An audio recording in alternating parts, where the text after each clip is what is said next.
नमस्कार साथियों, हमर कृषि YouTube चैनल में आप सभी का स्वागत है। इस वीडियो में हम आपको बताएंगे कि धान में ट्राइकोडर्मा और सुडोमोनास का इस्तेमाल कैसे करें, कब करें और कितनी मात्रा में करें। साथियों, ट्राइकोडर्मा अलग अलग कंपनी द्वारा बनाया जाता है और यह मार्केट में अलग अलग नाम से उपलब्ध है। वैसे ही सुडोमोनास भी अलग अलग नाम से उपलब्ध है।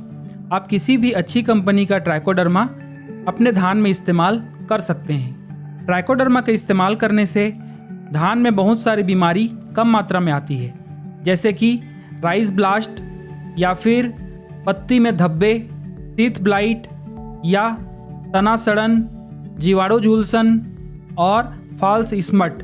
इस प्रकार की जो कई सारी बीमारियां होती हैं जो कवक या जीवाणु के द्वारा होती है, ट्राइकोडर्मा और सुडोमोनास का इस्तेमाल करने से कम मात्रा में आती है। साथियों, ट्राइकोडर्मा का इस्तेमाल हम 4 तरीके से कर सकते हैं। ट्राइकोडर्मा और सुडोमोनास से हम बीज उपचार कर सकते हैं, इसका स्प्रे कर सकते हैं, इसके द्वारा जड़ का उपचार कर सकते हैं और कार्बनिक खाद में इसको मल्टीप्लाई करके इसको खेत में डाल सकते हैं। तो साथियों, सबसे पहले हम बात करते हैं ट्राइकोडर्मा और सुडोमोनास से बीज का उपचार कैसे करें। इसके लिए आपको ट्राइकोडर्मा और सुडोमोनास का विलयन तैयार करना है और फिर इस विलयन में जो हमारे धान के बीज हैं, जितना हमें चाहिए उसे 12 घंटे तक डुबा कर रखना है। फिर इसे छायादार जगह में ले जाकर उसके ऊपर कच्चे जूट की बोरी से ढक देना है और फिर अंकुरण होने का इंतज़ार करना है। और जब अंकुरण अच्छे से हो जाए तब इसकी बुआई करनी है। तो साथियों, बीज उपचार करने की यह सबसे सरल विधि है। अब हम आपको बताएंगे कि ट्राइकोडर्मा और सुडोमोनास का विलयन कैसे तैयार करें। तो इसके लिए आपको चाहिए धान का बीज, पानी और ट्राइकोडर्मा और सुडोमोनास। अगर आपके पास 1 किलो बीज है तो आपको चाहिए 1 लीटर पानी और 4 ग्राम सुडोमोनास और 10 ग्राम ट्राइकोडर्मा। अगर आपके पास 10 किलो बीज है तो आपको 10 लीटर पानी चाहिए, 40 ग्राम सुडोमोनास चाहिए और ट्राइकोडर्मा चाहिए। तो इस प्रकार से ट्राइकोडर्मा और सुडोमोनास का विलयन तैयार किया जाता है। साथियों, अभी हम जान चुके हैं बीज उपचार के बारे में। अब हम बात करेंगे जड़ उपचार या थरहा उपचार के बारे में। थरहा या जड़ उपचार भी बहुत ही आसान है। सबसे पहले नर्सरी से धान के पौधों को उखाड़ लेना है। उसके बाद जो ट्राइकोडर्मा और सुडोमोनास का विलयन बना हुआ है उसमें हमें 30 मिनट तक धान के जड़ को डुबाकर रखना है और फिर इसकी रोपाई कर देनी है। तो साथियों, जड़ उपचार भी बहुत ही आसान है, इसे आप आसानी से कर सकते हैं। अब हम बात करते हैं इसका स्प्रे हम कैसे करें। इसका स्प्रे भी बहुत ही आसान है। धान की रोपाई के 1 महीने बाद हर 15 दिन के अंतराल में हमें ट्राइकोडर्मा और सुडोमोनास का स्प्रे करते रहना चाहिए।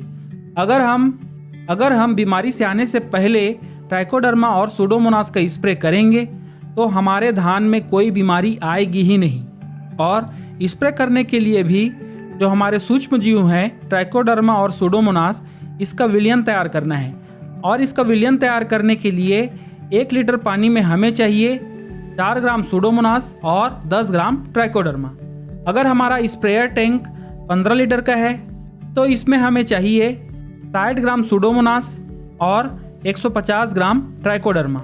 तो साथियों, इसका जो विलयन बना हुआ है इसका आप स्प्रे कर सकते हैं। अब हम आपको बताएंगे कि कार्बनिक खाद में या FIM में ट्राइकोडर्मा और सुडोमोनास को कैसे संवर्धित करें और इसका इस्तेमाल कैसे करें। तो साथियों, इसके लिए आपको चाहिए गोबर का खाद। 1 किलो ट्राइकोडर्मा को 25 किलो गोबर की खाद में मिला लेना है और फिर इसे 1 महीने तक रखना है। इसके बाद फिर से संवर्धन के लिए इस खाद का उपयोग आप कर सकते हैं या फिर इस खाद को आप खेत में डाल सकते हैं। ध्यान रहे, ट्राइकोडर्मा और सुडोमोनास को अलग अलग मल्टीप्लाई करना है। अगर आप इसे खेत में डाल रहे हैं तो आप एक साथ डाल सकते हैं, लेकिन इसका संवर्धन अलग अलग करना है। इसका संवर्धन का आसान तरीका है, सबसे पहले आपको खाद लेना है और इसे थोड़ा सा बिछा लेना है। इसके ऊपर में ट्राइकोडर्मा या सुडोमोनास का थोड़ा सा पाउडर छिड़कना है। इसके ऊपर में फिर से खाद लेना है, फिर से पाउडर डालना है, फिर खाद लेना है और इसके ऊपर में या तो जूट की बोरी डालनी है या फिर सूखे पत्ते से इसे अच्छे तरीके से ढक देना है और समय समय पर इसमें पानी डालते रहना है ताकि यह बिल्कुल सूखा ना हो पाए।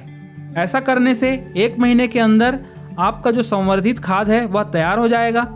उसके बाद इस संवर्धित खाद को आप अपने खेत में इस्तेमाल कर सकते हैं। अगर आप ट्राइकोडर्मा और सूडोमोनास से अपने बीज का उपचार करते हैं, जड़ का उपचार करते हैं, स्प्रे करते हैं और कार्बनिक खाद के साथ भी इसका इस्तेमाल करते हैं तो आपके धान के खेत में कोई भी बीमारी नहीं आएगी।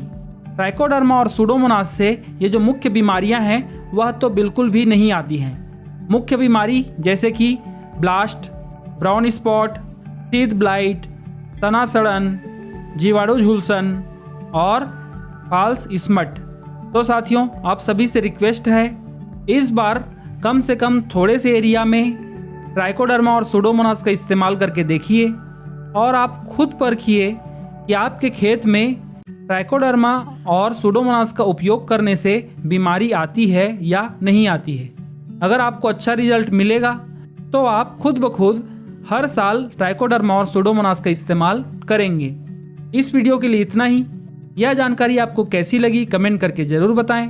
अब हम मिलेंगे अगले वीडियो में। धन्यवाद। जय हिंद।